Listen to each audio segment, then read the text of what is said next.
There is a lot of misinformation out there about how online platforms detect and block child sexual abuse material. Some people worry it means mass surveillance. Others question if it even works. My name is Dan Sexton, and I am the Chief Technology Officer at the Internet Watch Foundation. Today, we're going to bust some of those myths and explain clearly how this technology actually works, why it matters, and how it protects both children and privacy at the same time. So I'm here with Ahmed Abdullahi, who is a cybersecurity researcher at Manchester Metropolitan University, a co-author of mine on the privacy preserving content moderation paper written with the Centre for Emerging Technology and Security. Welcome, Ahmed. Thank you for having me. Should I say my interest is clearly from the research perspective. My work involves understanding how the system function under the bonnet, and also to confirm whether they claim to do what they intend to do.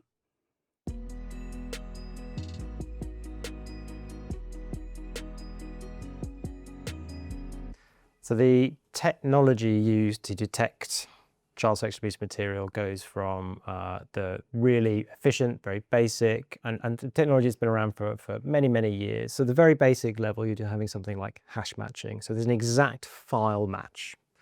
Then you have perceptual matching, which is a little bit more complex, is you're looking at images themselves, like is this image the same as another image, are they the same? Again, still fingerprinting, still exact matching, but just more robust to be able to catch minor changes and things.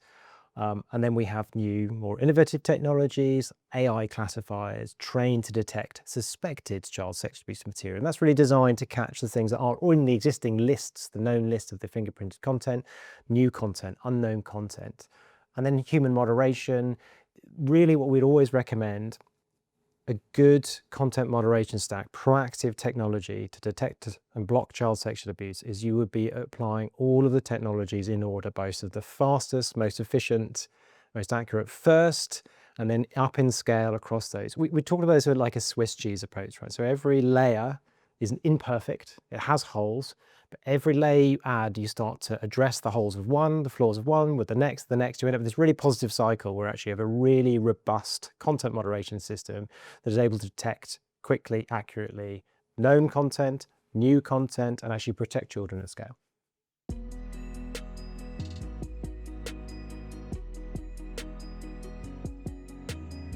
How possible is it to do that at scale, considering the millions of users we have on the internet? It's not just technically possible to do this at scale, but it's essential.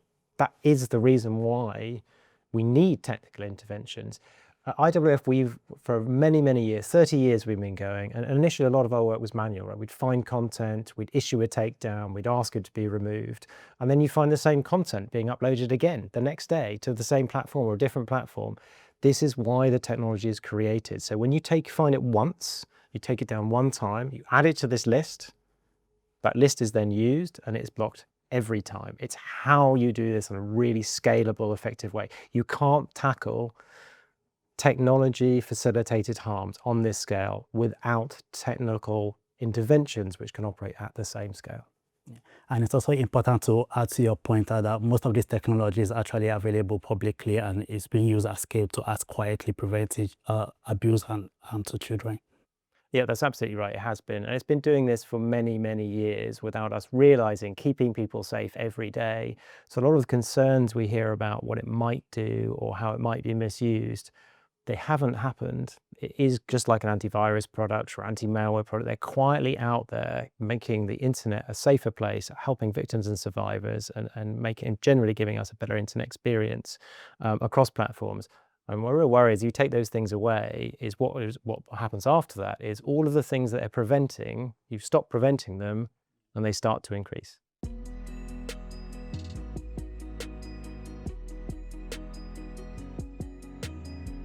Yeah, interesting. You mentioned something about privacy, because privacy preservation is one key area where a lot of people have concern about in terms of mass surveillance of this kind of content moderation. Yes, and actually there's concern about mass surveillance, and I think there's some genuine concern about the use of online technology for mass surveillance. Detection of child sexual abuse material is not used for that. It's a terrible tool for mass surveillance. It's really ill-suited for that. And actually any sort of concern you might have, or genuine concern people might have about their own online privacy, the advancement of privacy-enhancing technologies, some of which are new, much like the detection technologies, some of which have also been around for a really long time and have been applied to lots of different parts of the internet. When you apply your really effective, accurate content moderation technology to your really robust privacy-enhancing technology, you combine those two things together, then what you end up with is really the ability to detect and block harmful material at scale, efficiency, with minimal to no impacts on user privacy. This is what we all want on the internet. And frustratingly, sometimes when we see this this information going out, misunderstandings about what it might do, it doesn't have to do any of those things. And actually, we have all the tools available to have both of those things, online safety and online privacy.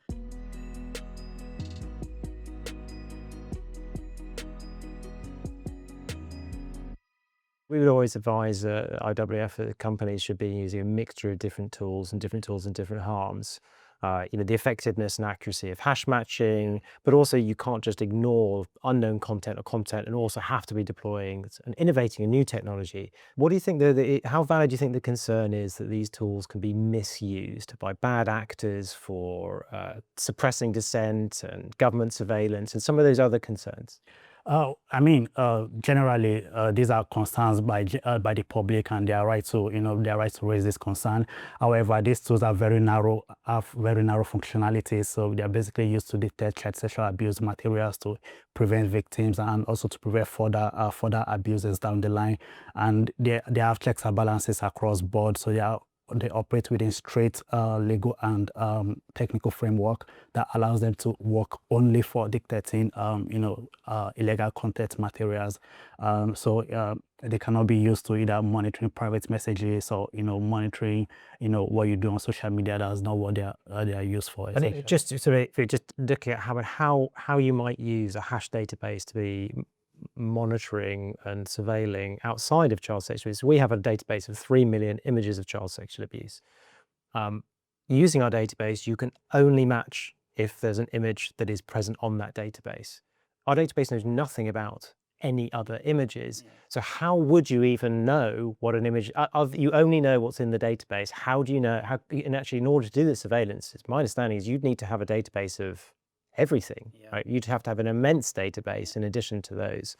How viable is that really? From technical perspective, that's why hash matching is very effective, because there's so many huge amount of data out there on non-legal materials. So it's easy to look through content that is either illegal or not illegal and match it against the database. So essentially, it's really difficult to repurpose that to other aspect of monitoring, which is not intended for. Because for example, if you want to monitor dissent, you have to possibly billions of data points and parameter, which is it's like a needle in a haystack, exactly, right? It can only find needles, and it really doesn't know anything about the rest of the hay, and that's by design. That's why it's so effective at that one job.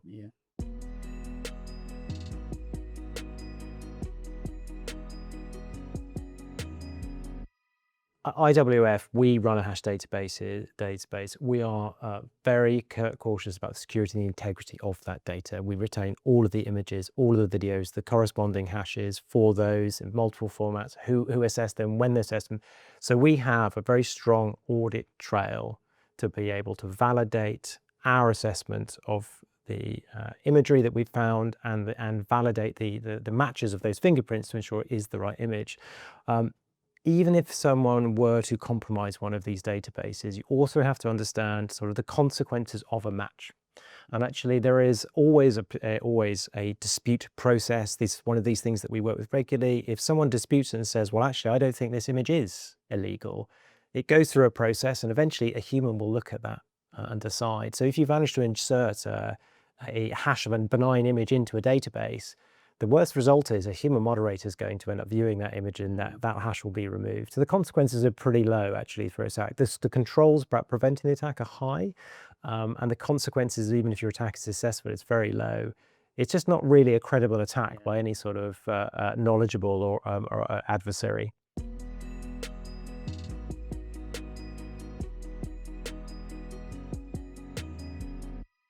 Our analysts at IWF view those horrendous imagery of children being sexually abused. They do that work, they provide that data, and it means you can put those into systems and a content moderation system to automatically flag. And all we're talking about with something like hash matching is turning an image into a number and checking if that number is on a database. And that has, so all the machines see is the numbers. And all it's doing is that mathematical comparison. It's really effective, really privacy preserving. And part of our mission is to prevent and reduce exposure of those imageries, to protect people from having to see those and protect the victims and survivors in those images from anyone seeing those. So it's a core part of the technology around the whole thing has privacy really baked in at its core. The privacy of everyone, not just the people exchanging imagery, but also the privacy of the people in the images themselves. Which is quite important, the privacy of survivors and victims. Of course, absolutely.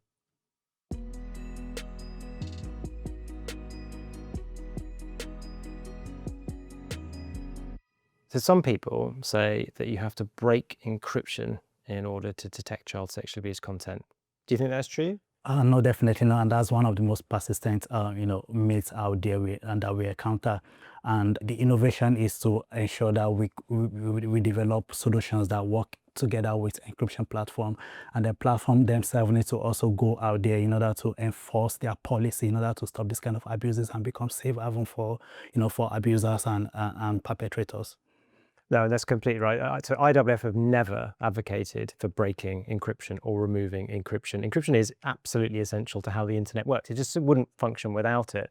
But what we can't do is say that and somehow you can have either encryption or safety, or that by some reason that by having strong encryption, sort of the consequences means you're going to have child sexual abuse. You can't stop child sexual abuse. And I just absolutely push back on that. It is absolutely possible to detect and prevent child sexual abuse material without breaking encryption. And what we ask at the IWF is we're proposing, if a platform is going to implement strong encryption or end-to-end encryption, just make sure you detect and block the content before it becomes encrypted. Upload prevention. If you can't do the full thing, at least make sure it doesn't get into the encryption spaces in the first place. And they can do this without even, seeing the material themselves. They just to apply mathematical formulas. Keeping those principles of privacy, which is one of the things that encryption gives you, but also having that safety of knowing that those tools and platforms are not being misused. Privacy is not being used to hide and allow criminal, harmful activity like distribution of child sexual abuse material.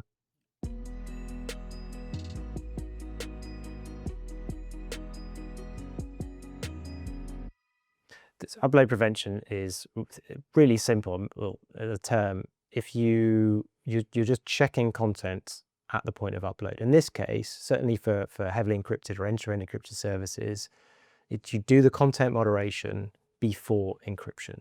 So is that are you talking about client-side scanning? Well, client-side scanning just means the client is just the device, right? It's just your phone, it's your browser, it's your computer. So you could use elements of on-device to do this. You could also make use of servers and private or privacy-enhancing technologies, trusted execution environments we've talked about in the paper. There's lots of methods you can do this. You don't have to do everything on the client or on the device, but it's certainly one of the ways of actually enhancing the privacy of these techniques like upload prevention. And I suppose that doesn't break the encryption of the platform itself. No, exactly. The advantage of this is if you do things before the encryption, you get all the benefits of the encryption, but you're just stopping the contraband, stopping the illegal content getting into the encryption in the first place. And that means that the integrity of the encryption and the encrypted tunnels are completely intact because you're just doing the check beforehand. And that's because encryption is not a problem essentially. A lot of time perpetrators look for where safeguard is the weakest, platform where policies are not being implemented as they should. And that really leads to, a lot of issues, and, platform should be able to do their own bit and not be a safe haven for, for perpetrators and criminals distributing this kind of materials. I mean, you're absolutely right. This is we see this when we look at which platforms are most attractive to offenders. We find the worst or the most content being distributed. They are looking for platforms that have poor content moderation, high levels of privacy, and the privacy allows what they're doing to be obfuscated and protected, and high levels of anonymity. So you can't find who they are. And also the other thing we see is where platforms that don't cooperate with authorities and law enforcement. All of these things combined create these environments which are just attractive to those that would do harm.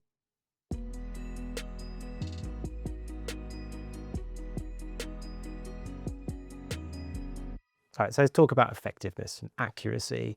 We hear a lot of concern about false positives, about incorrectly identifying benign content as child sexual abuse. How much of an issue do you think that is? How viable is that in the systems that we've seen? Basically, just like any other system, requires you to have metrics that measure the performance, if they're behaving the way they should or not.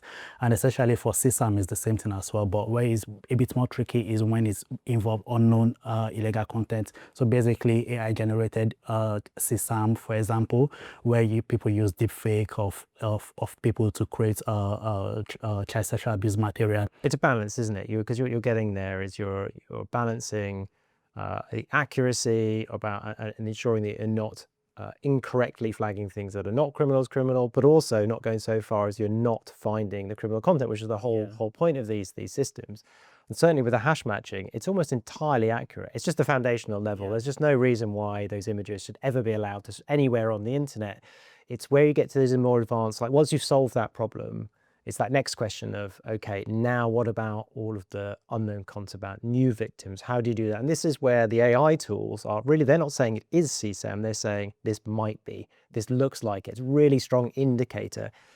They're tools to help companies and help flag things for moderation to make sure we are finding this content, we are finding new victims and ensuring that their content is not circulated.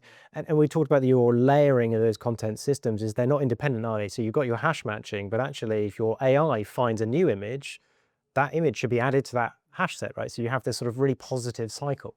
Yeah, that's the exciting part of it, because we have the foundational technology that is very accurate, and then we have the advantage of training that accuracy, that accurate technology with the AI classifiers, which also allows them to be, highly accurate as well. So they identify potential illegal contents, and so again, everything feeds into each other, and at the end of the day, they're all complementing each other. It's that really, when it works well, it's a really positive. So it's not just the content moderation services are sort of layering each other to get higher levels of faster protection, but also every time an AI classifier finds new imagery, it gets added to the hash database. Well, the hash database of known imagery can then be used to improve the training and testing of the AI classifiers, so they get more accurate, so they find more content. So actually, when it works really well, you end up with all of these systems actually complement each other, finding more content, more accuracy, reducing false positives as they get more accurate, reducing false negatives as they get more accurate. So when it's done well, it's a system that just gets better and better and better the more it's been used.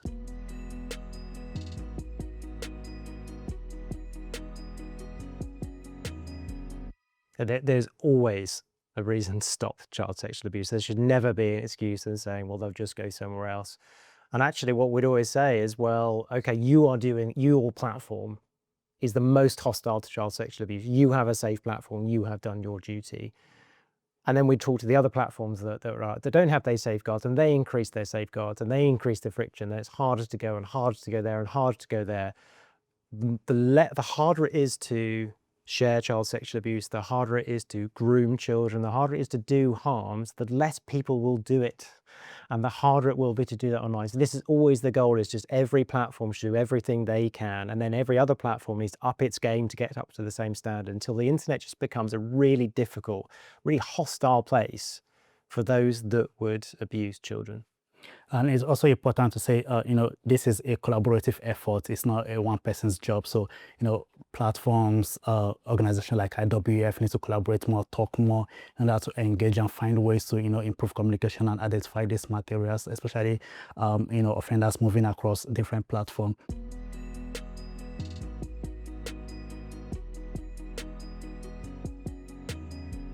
It's not enough that a child is abused once imagery is taken. They're abused every time that image is shared, every time that image is viewed. That's another humiliation, that's another abuse to that person. This is why preventing the distribution, otherwise these people could have, some of these victims and survivors would have been abused when they were children decades ago. They're adults now, and they still have their content being shared online. They still worry walking down the street that someone will recognize them because they've seen their images of abuse on the internet. That is what we are here to combat. That is why this is so important. And now increasingly what we've seen is the grooming and extortion of children, where people will threaten them. They extort imagery from them and then say, I'm going to share this on the internet unless you create more imagery, give me money, do something. This is extortion. The technical interventions, the blocking of that imagery, that's the way that we give that power back to those children to say, you say no, because I'm going to contact the IWF.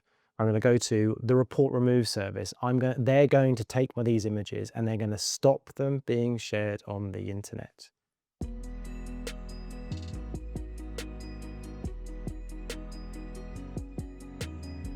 The goal at the end of the day here is to make it as difficult as possible to share, distribute child sexual abuse material on the internet.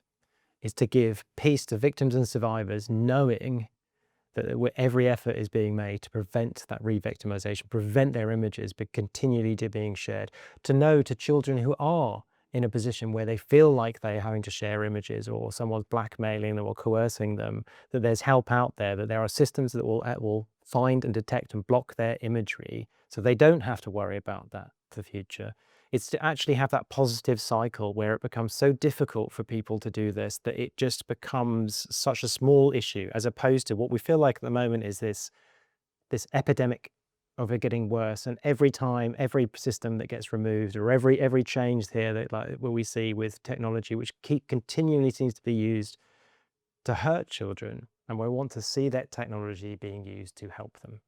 And I think it also boils down to the fact that, you know, abuses take different shape and form. So it's no longer, you know, through images anymore. Children can literally just upload their innocent pictures on the internet and someone take it off and use to create a deep fake of sexual abuse imagery of themselves, of that child, which is you know, obviously illegal.